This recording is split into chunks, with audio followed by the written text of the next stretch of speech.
Gee, Dan, those sure are an awful lot of papers you got there. This used to be a tree once.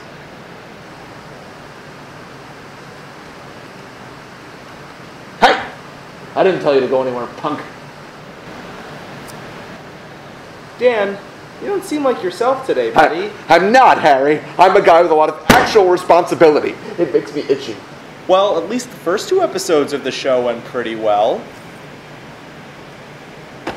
Oh, the first 2 episodes, huh? Oh, the first 2 episodes of the show went well. Let's all celebrate and have a good time, huh? Is that what you're saying, Harry? You listen to me. Do you think that Merv Griffin, after he first finished the first 2 episodes of his show, he just went, oh, well, I finished the first 2 episodes of my show. Guess I could just go over there and sit around. Is that what you think? Huh?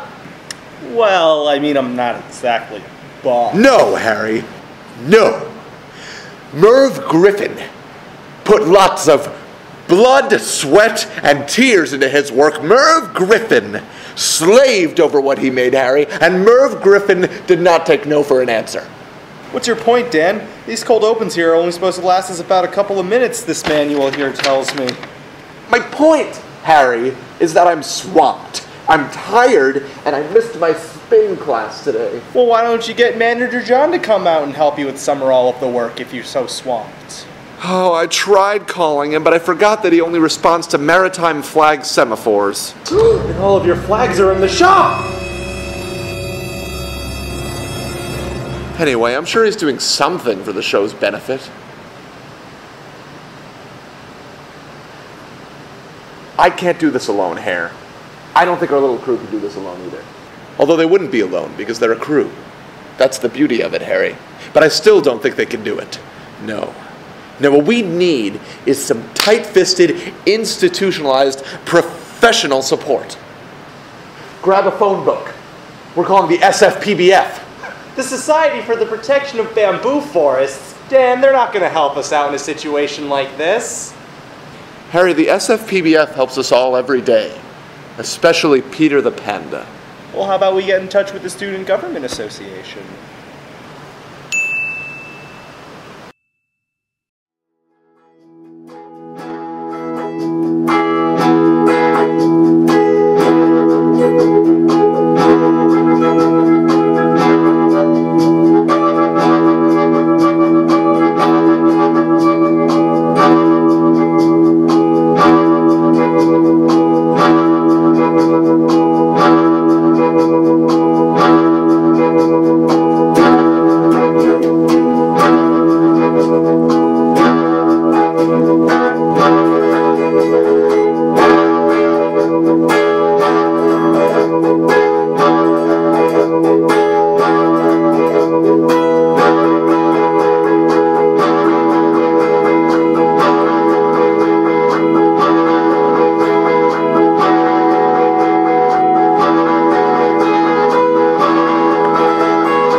All right.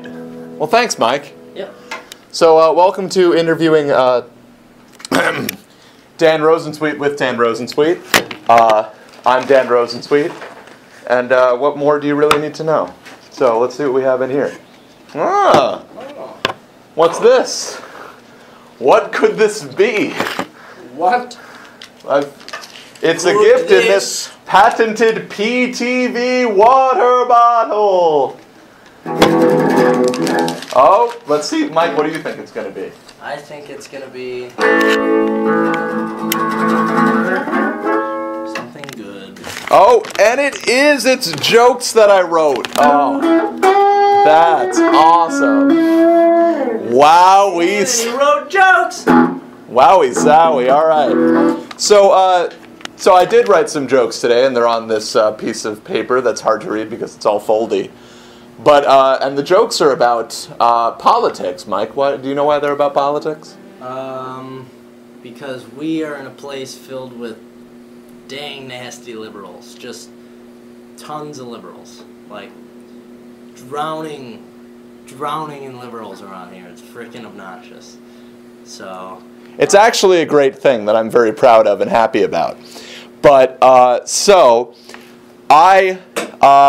today, we will be discussing the PSGA, which is the Purchase Student Government Association. And for that reason, I decided to write some jokes about politics. And President Letitia of the PSGA will be on the show today. How exciting is that? I would say very, but you might say differently, but that's okay because we live in a democracy and we could all represent those thoughts and feelings through the system that's put in place for us. Isn't that nice? Pretty nice. All right, I'm going to cut you off there. Okay, so, without further ado, one second, Mike, can you cut it for a second? Yeah. Why did the congressperson have 2 lollipops? Because they took one from a baby.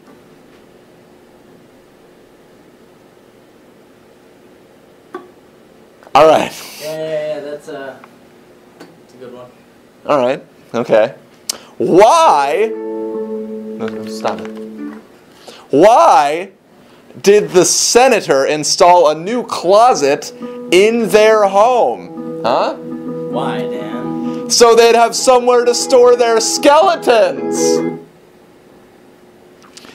Why does John Boehner, okay? You know John Boehner. John Boehner. Why? He's the picture guy, right? And he's already back in, like, good standing?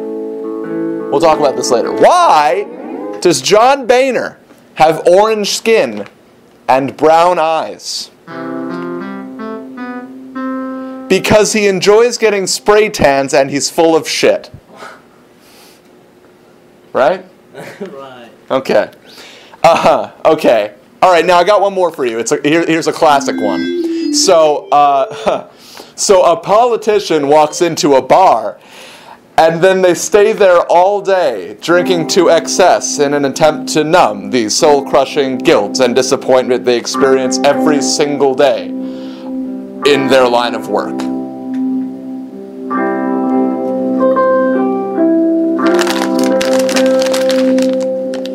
I make a guess as to what the punchline is? No, Mike, you can't. Okay. All right. So stay with us. We'll be right back.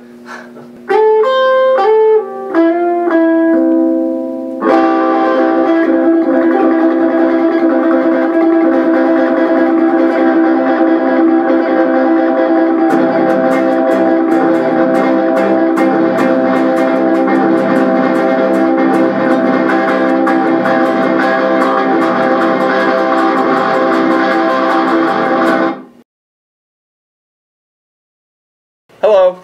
Welcome back, everyone. So I am here right now with none other than, and please, let's just be quiet for a second because this is an important, the president of the school government is here. That's right, the president, elected by you. So in theory, you should all be watching this episode because you've all voted for her. It's Letitia Blackburn, everyone. Thank you. Thank you. Don't stop thanking me. Why? When we could all be thanking you. Because you're the president of this school government, which is very important. Called the Purchase Student Government Association. Which is shortened to? PSGA. Okay, so the PSGA. What is the PSGA? Just a nice simple version for those of us who aren't. Well, the PSGA is a 501c3. It's a non-for-profit. It's dedicated for students. We spend all of our time, the 6 executives, all of the judicial board, the senators, enlightening the campus and making it better for student problems. That's what the PSGA is. Okay, I think you lost me at 501c3, but Yes. let me see what I dragged out of that. So the PSGA is a student-run government organization. Is that Yes. right? No. Okay. Now, how does that? So student-run. Yes. How does that go? Because I've heard. I like movies. You like movies? Yes. And often I find in the movies that I enjoy that college students are often framed as unruly, not trustworthy, just want to party and drink all the time, and will break your family's heirlooms. Now, how could you trust a group of people like that to run a government? It just seems nuts. Okay, well, first, a 501c3 is non-for-profit. So that's Okay. what the PSGA is. We are a non-for-profit, student-run organization. Okay. And then So you make no money. basically it comes from the mandatory student activity fee. So the money brought in is spent right back into our organization. But why do something if you're not going to make bank? I mean, it's rewarding, and you get paid to do the job, but it's also the same way broken up by the mandatory student activity fees. So are you suggesting that something can be rewarding without necessarily having a monetary reward? Yes. Wow. See, we're teaching lessons here on this show. No, that's good. I'm glad to hear that. I think a lot of people are glad because it's really a labor of love then. Yes. Good, because you love this school. Yes, because I didn't actually know that I was getting paid to be president. I found out when I won that I was getting paid. So you were kind of like, who's that? Mayor Bloomberg, who just said, nope, I don't want a salary. Yeah. I'm just going to do this for the heck of it. Yeah. Oh, very Kind of cool. what happened. Okay, cool. But students could run a government once they know what they're doing. When they internally work together, they don't look corrupt on the outside. So dealing with administration, when you go there, you have to present that you know what you're saying. You have to present that you know what you're doing, and the same things that they might throw at you, you have to do background information so that when they're speaking about it, you don't look ignorant or stupid in the room. Okay. So that's what I know. The Purchase Student Government and the Executive Board this year, we work completely on anytime we're walking into a meeting, we do background checks, we do history to make sure that we're just not a group of stupid students here who just, oh yeah, they have position and think they know everything. Well, because so- we do. So this sounds very legit then. Yes. Good, and well, I'm glad to hear that because obviously, well, why shouldn't we be led by people smart who care about what they're doing? It sounds like you do both of those, smarts and care, and that's a beautiful thing. But so what are you and the student government doing right now? Are there any projects you want to tell the people about? Well, there's always projects going on with the student government because we have our senators, and there's 27 senators. They're for residentials, academics, and athletics, and they're amazing. They do the activities such as last semester they did about the soap dispensers. Right now we have them working on the loop policy with allowing guests to be back on the loop. They worked on a senator put up the dog signs. They are working on possibly finding a way to get Wi-Fi in the gym. They work on a lot of different things that the group needs, and as well as we had a town hall in October, and we took student ideas and the problems that they're having within their residential halls, about events that happen on campus, more job opportunities, and just better communication with administration. Well, that sounds great. I'm glad to hear all that because that seems incredibly important. So you telling me there was a whole rigmarole about soap dispensers? Yeah. But that's all cleaned up now. Yes. That's squeaky clean. One of our senators did it last year. Oh, good. Okay. Because I haven't. That's good to know because these hands. It's good to. I probably could have just, if I looked, I'd seen the soap. I just wasn't using it. But now that I know it's there, Yeah. I'll think about it. It's definitely there. Yeah. So the next question I have, and this is more of a specific question, but it's something I've heard brought up a lot, and I really want to put this argument to bed. What are the school colors exactly? The school colors are heliotrope and puce. Okay, so they're not blue and orange. No. Why does all our merchandise have blue and orange on it? I don't know. What are you going to do about it? That's something that I can bring to administration if it's really an argument for the students. Well, because it's just, how many schools have blue and orange? A lot of schools. A lot. But heliotrope and puce, I didn't even know those were colors. And then I found out they were, and I was like, wow, what a thought. Now, that would have been really exciting, having school colors that weren't even colors. Yep. Now, there would have been an idea. Yep. But it actually is heliotrope and puce. Yes. Which, for those who don't know, are two shades of And actually, when I'm so used to seeing orange and blue everywhere, I'm confused now about what the two shades are even, because it looks like the school is trying to like create a new culture of what our colors are, but on paper it's heliotrope and puce, but what you see is orange and blue. No, because see, I remember before I came to this institution, I saw online there was actually a poll that someone posted. I think about this very topic, and the question was, what are the SUNY Purchase official colors? And close to, I think over 50% said heliotrope and puce, but close to 50% said blue and orange. It was it was almost down the middle. Listen, I know, you got a lot going on. You got a lot on your plate.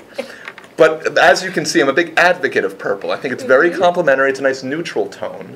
And, you know, it's unique, too, like this student body and like this school, right? Definitely. No, I know. But if you find yourself with a little bit, you don't know what to do, maybe you want to, like, write some legislation one day. See about this heliotrope and puce thing. Okay. Because it's really... I will. Okay. And the last thing on the sort of school pride area that I want to talk about is, so our mascot as well.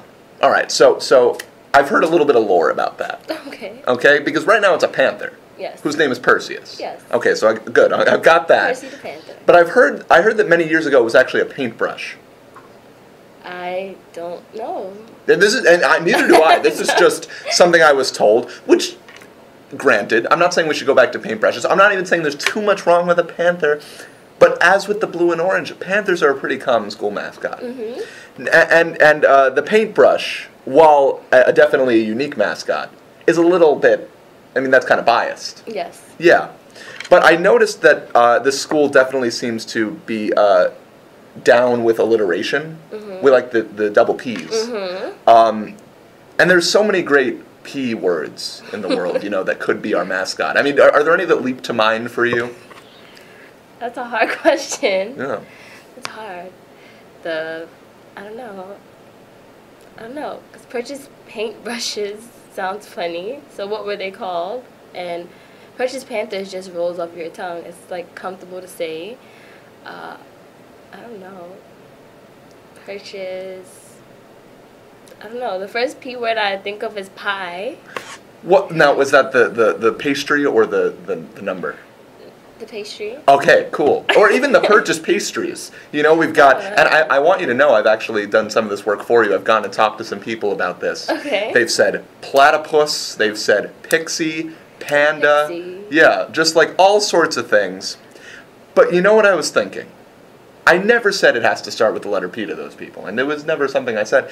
I think people just really like the letter P. Maybe. Yeah. Like purchase. It just sounds like a P word. It's a good hard consonant. Yeah. You know, and I was thinking maybe the new mascot should just be the letter P. Just the letter? Just the letter P. Yeah, just like the purchase letter P's, not the purchase P's, because of course if we said we were the purchase P's, people might think we were a vegetable, which would be problematic as well. Yes. Yeah. So that would be a big problem. No, that could be a problem. We don't want people thinking we're the dinky little peas, you know? Which is the only problem I can foresee with that venture.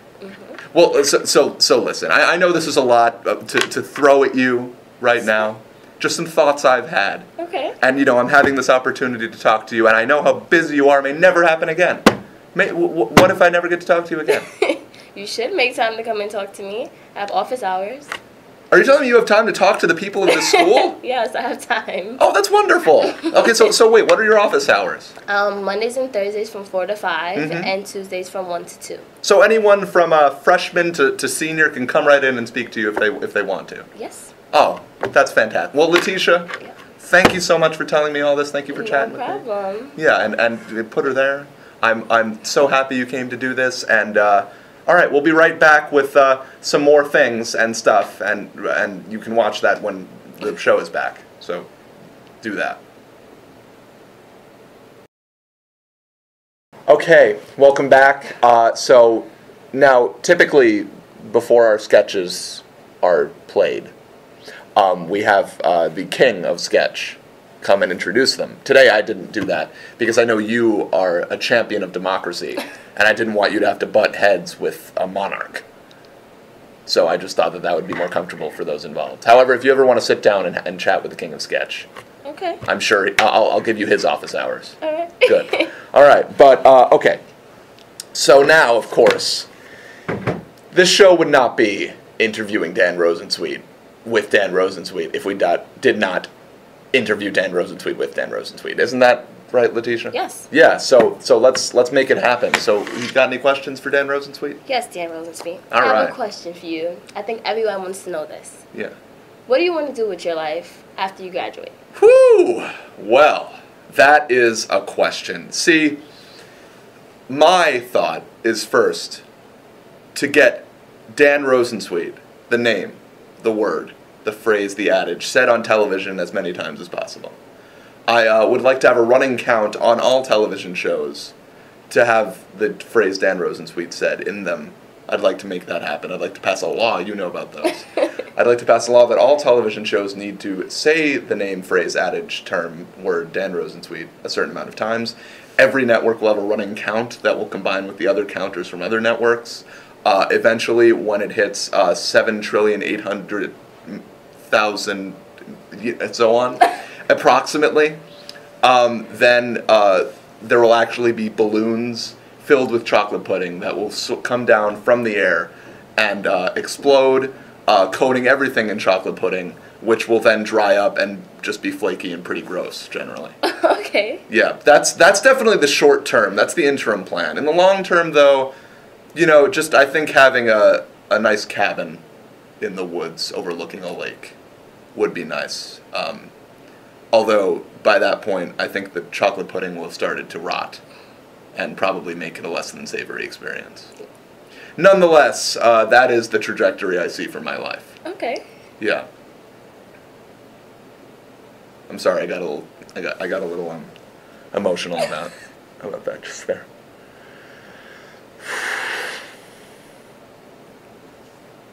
Okay. No, it's gonna be all right. Sure. I just think of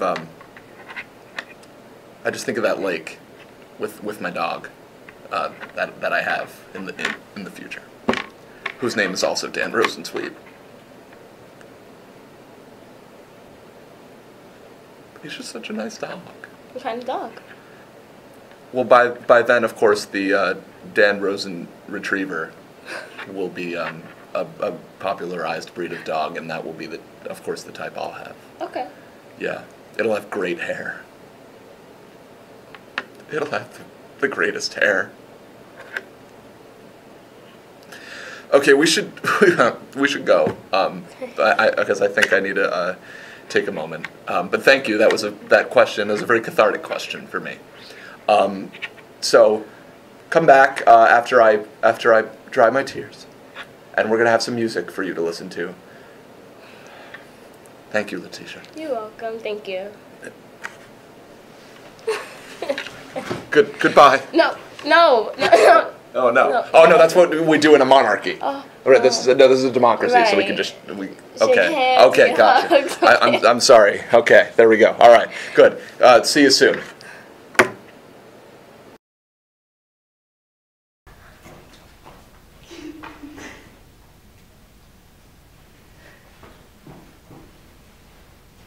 Thank you both for being here this evening for tonight's mayoral debate, although the town of Deaconton is still recoiling after the loss of our great mayor, Cornelius Corny Flimberg, who died tragically while feeding his secret giraffe, Charlie Horse III.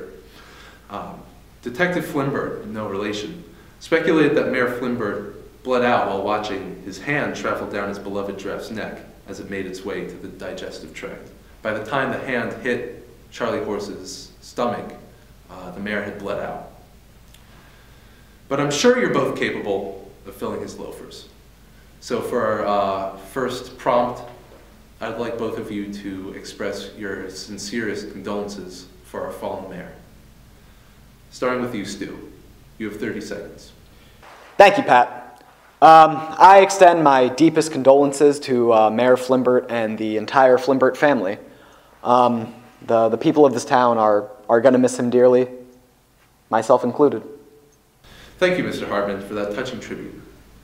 But please don't speak for me. You know nothing of my feelings.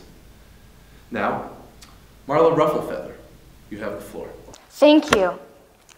I would like to extend even deeper condolences than my opponent, and not only to Mayor Flimberts, may he rest in peace, his family and friends, but even deeper, to his extended family and acquaintances.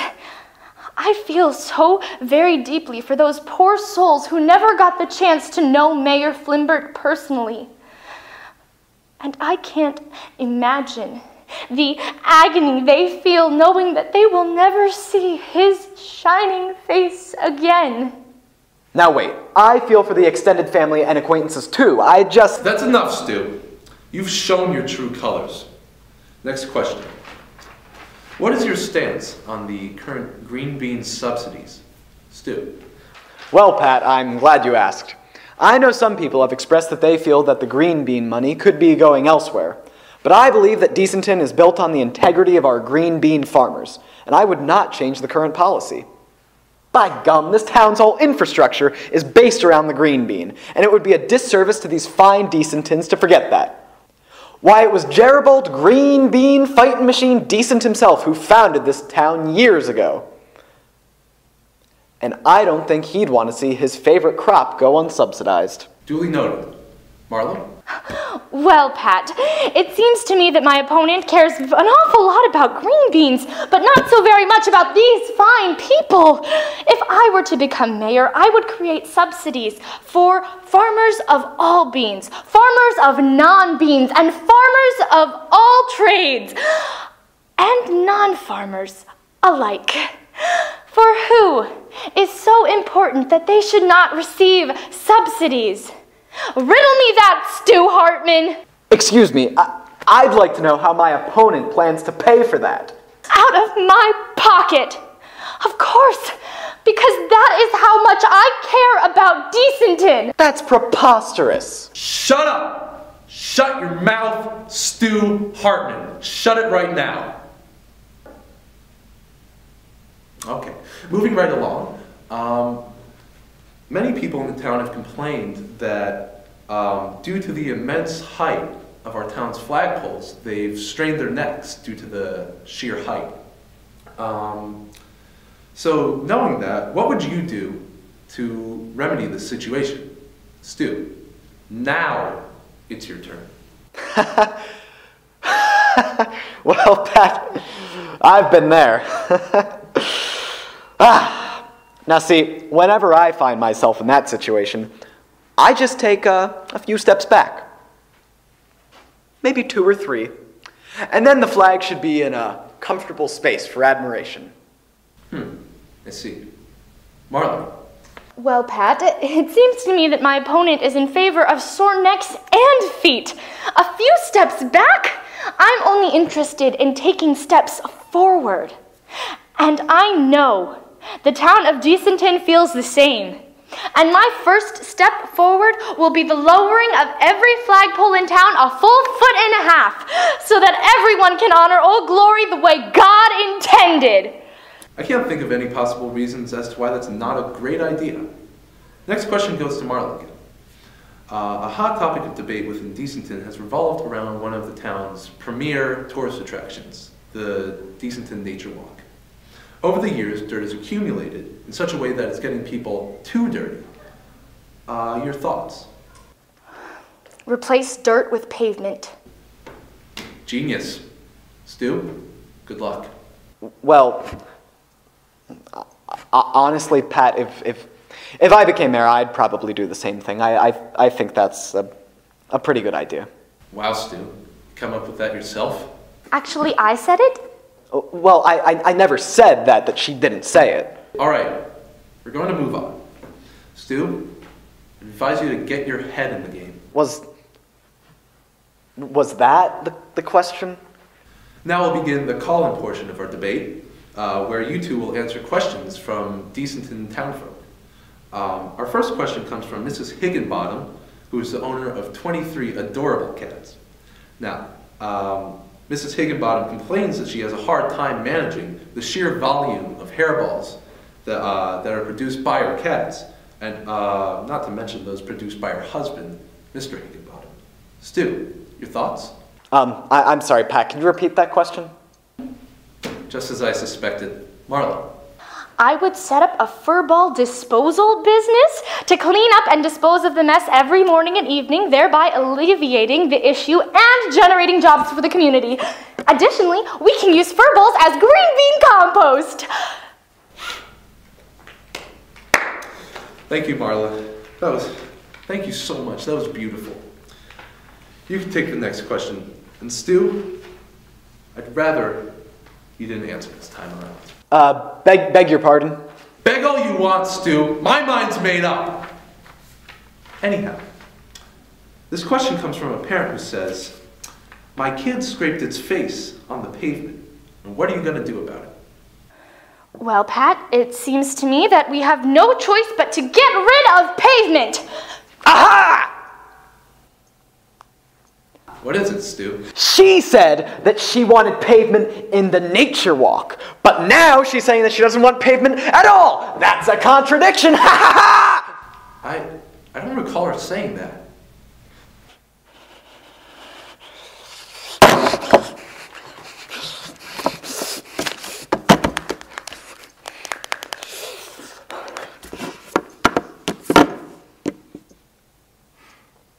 Okay, I think that's it for community questions. What is this? Let's see. We have one more here. It's for Marla, thankfully. Let's see. How do you plan to deal with biased moderators? Ban. Definitely ban. I'd ban them, Pat. That would be detrimental to the democratic process. Interesting. Stu, what's your word on this? Wow. You really do have everyone's best interest at heart. What's that now? I'm backing out, Pat. My vote goes to Marla Rufflefeather. Marla for mayor! Marla for mayor! Marla for mayor! Marla for mayor! Marla for mayor! Marla for mayor! And may she never get eaten by a giraffe! Yeah! Yeah! All right! Yeah! Hello, everyone. Welcome back. Wow, was that a good sketch? I was blown away. I don't know about you. I was so blown away that I'll tell you, some of my hair just fell right out, and now here I am with less hair than before, but still whole and still eager to experience some of the beautiful colors of the world, which Erica Loveman, a student here at State University of New York at Purchase, is part of the music conservatory. She's here to grace us with a number. That's true. Yeah, good. I just wanted to make sure I was right on that. Yeah. Yeah, good. Yeah. And so great. So what will you be playing for us today? I will be playing a song that I wrote with my mind. Interesting. And the title of it is Anyway. It's on guitar with some singing and some soulful face movement. It's called Anyway. Yeah, it's called Anyway. That could be confusing to tell people, though, because you'll tell them the title of the song and you'll think they're just trailing off. Oh, that's the entire point. Oh, I see. It's got you thinking. It does. It'll get you thinking too. Yeah. Well, that's the hope anyway. But you know, I'm also thinking, and I'm thinking of a question I'd like to ask you before you get going here. And you know, as you may have heard, this whole episode was about you know, the government and the PSGA.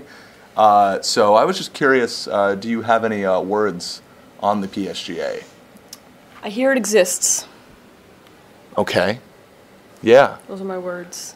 And what about the government in general? I hear the government's also a thing. That's right. That's correct. No, I've got you thinking. Yeah, and you've won a, you can now play your song. Exactly. If you'd answered that wrong, it may not have happened, but here we go. I am quite relieved. Yeah. Yeah. Well, that was my hope.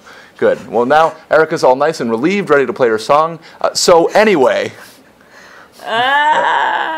let's get to the music here. Now I'm gonna go stand over there. Okay, you do that. But I'll leave you with this voice recorder. Oh, thank you. You're welcome. So kind. And I'll put it on this scarf. All right. All right. Patented scarf technology. That's right. That's the new thing we're doing here. All right.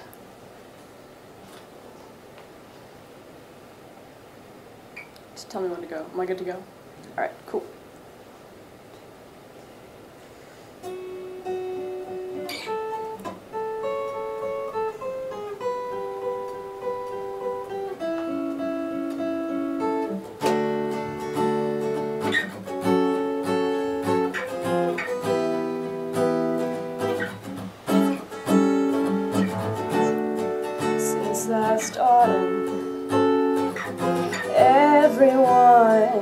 boring to me. Sidetrack yourself and tell me ghost stories of us. Directions make no sense, and I wanna say something, even though you're probably halfway across the country. These thoughts, this love left over, I can't share with anyone besides the bathroom sink. 'Cause babe, I'm up again at 5 a.m. thinking things I shouldn't think. Do you remember sentiments buried to today? It doesn't matter anymore, anyway.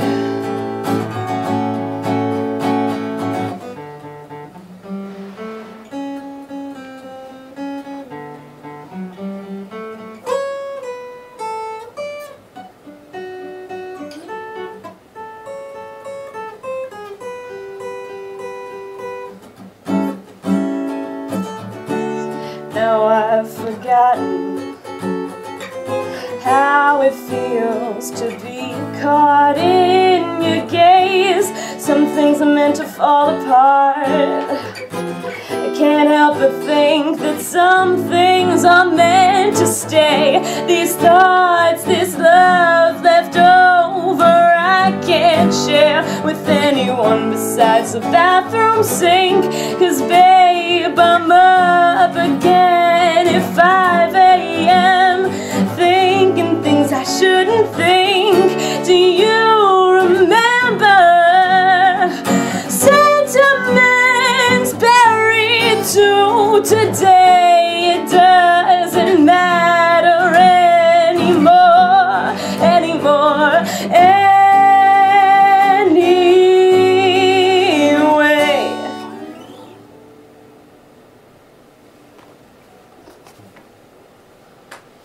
Thank you. All right. Well, that was awesome. Thank you. Thank you so much, Erica. Thank you so much. Yeah, no, I just loved that. And so,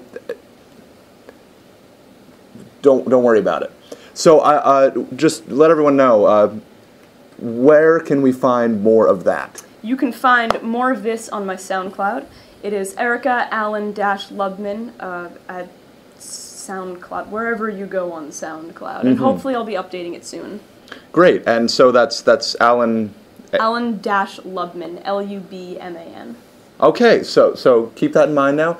Erica Allen-Lubman for the SoundCloud, but Erica Lubman in many circles as well. It's part of the mystique. Indeed. Awesome. I'm a man of many faces. I see. Well, it's been great seeing some of those faces, and I hope to see more in the future. And thank you so much for being here. Thank you. Yeah. All right. All right. And thank you, Dans. We'll see you next time.